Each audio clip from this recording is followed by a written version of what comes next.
imagine o sofrimento do povo.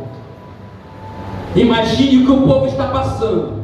Então as indiferenças neste momento o povo esquece, coloca de lado e começa a unir-se em um propósito. E a Bíblia diz que o povo levanta um clamor. O povo começa a orar pedindo a ajuda de Deus, porque jamais eles conseguiriam por si só se libertar daquele jugo.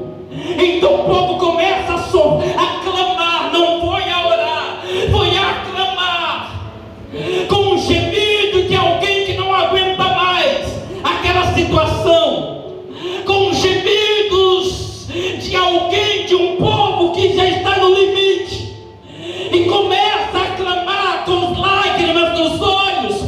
Eu não consigo imaginar alguém cochichando, eu consigo imaginar um povo chorando, eu consigo imaginar um povo com lágrimas nos olhos, eu consigo imaginar um povo com a face no pó, eu consigo imaginar um povo chorando e gemendo e gritando e suplicando a Deus por misericórdia, suplicando ao Eterno que lhe socorresse, suplicando ao Eterno que lhe tirasse daquele jugo. Eles não sabiam o que aconteceria, ele só clamou.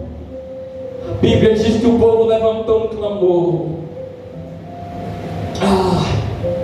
Esse clamor foi tão sincero, o povo rasgou o coração, porque quando nós clamamos, Deus, ele não se confunde com a nossa voz, ele olha para o nosso coração e ele vê se realmente o nosso coração condiz com o que a nossa boca está dizendo.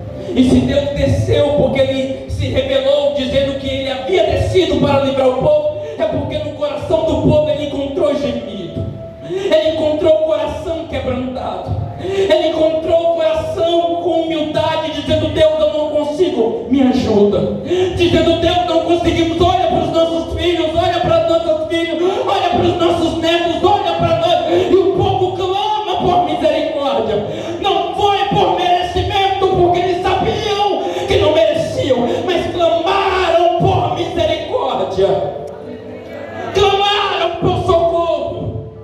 E a Bíblia diz que Deus, ele desce para livrar o povo. Ele ouve, quando ele se revela para Moisés, lá na sarça, ele diz: eu tenho visto atentamente a aflição do meu povo, eu ouvi o clamor, e eu desci para livrá-los. Deus estava dizendo que a resposta havia chegado, Deus estava dizendo que a oração tinha surtido efeito, ele estava dizendo que ele havia contemplado o gemido do coração do povo. Ele diz: aleluia, louvado seja o santo nome do Senhor, que a oração o chamou a atenção e o incomodou, que fez com que ele se virasse e olhasse para o sofrimento do povo. E a Bíblia diz que Deus, olhando para a aflição do povo, ele decide por um basta. E é por isso que ele se manifesta numa sarça ardente para falar com Moisés. É por isso que ele se manifesta numa sarça que ardia e o fogo não consumia a sarça, e no meio daquela sarça sai a voz, e Deus ali se manifesta a Moisés, dizendo a Moisés que ele havia o escolhido para livrar o povo daquela servidão, para tirar o povo daquela humilhação, para tirar o povo, porque o povo tinha valor, por mais que os egípcios os ignoravam e tratavam como indigentes, como ninguém, mas Deus estava dizendo que o povo tinha valor. Tanto é que ele desceu para livrar aquele povo daquela servidão. Deus estava dizendo: é um povo de valor, e eu desci para dar vitória a esse povo. Aleluia. Meus amados, a Bíblia nos conta que Deus, ele desce para livrar, e conhecemos a história. Eu quero resumir porque conhecemos a história. A Bíblia diz que Deus, ele por intermédio de Moisés, fazendo sinais, e conhecemos a história. Deus, ele começa a trabalhar e a passear pelo meio do povo, por intermédio da vida de Moisés. Milagres extraordinários foram manifestados no Egito. O Egito, louvado seja Deus, sofreu com a penalidade maldade e dureza do coração de Faraó, porque ele não queria perder a mão de obra de graça, ele não queria perder os seus escravos, porque ele tinha um povo como escravo, ele não queria perder aquela regalia, aquele poder e autoridade que tinha sobre os demais. A Bíblia diz que pela dureza do coração de Faraó, o Egito começa a sofrer com as penalidades pela manifestação de Deus. E conhecemos a história que Deus enviou 10 pragas no Egito, com a última dos primogênitos. É interessante perceber que eu encontrei um versículo que diz que quando caía uma praga sobre o Egito, Deus endurecia o coração de Faraó e Faraó não deixava o povo ir. E depois outras pragas de novo, porque Deus não queria deixar barato.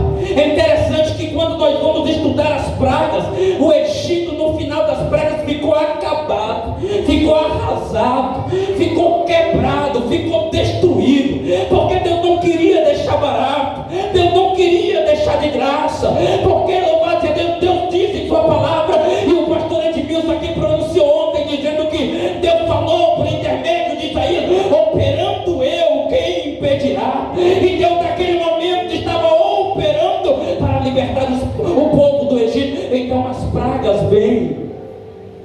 Agora é interessante percebermos que quando acontece a 10ª praga, a morte dos primogênitos, que Faraó decide deixar o povo ir, ele vem vindo atrás, quando o povo está para atravessar o mar. E eu vejo uma coisa interessante, que quando o povo chega de frente do mar, resumindo a história, o povo começa a clamar, porque não havia saída.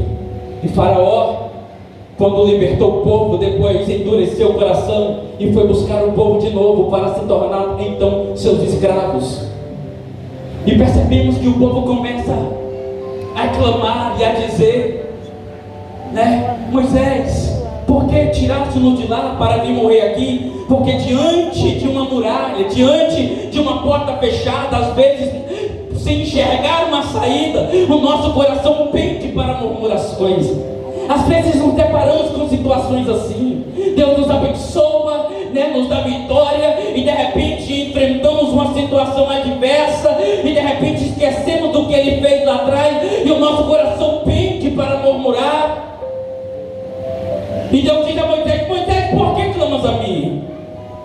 Diz aos filhos de Israel que marcha, Êxodo capítulo 14, diz aos filhos de Israel que marcha, não é para parar, é para avançar.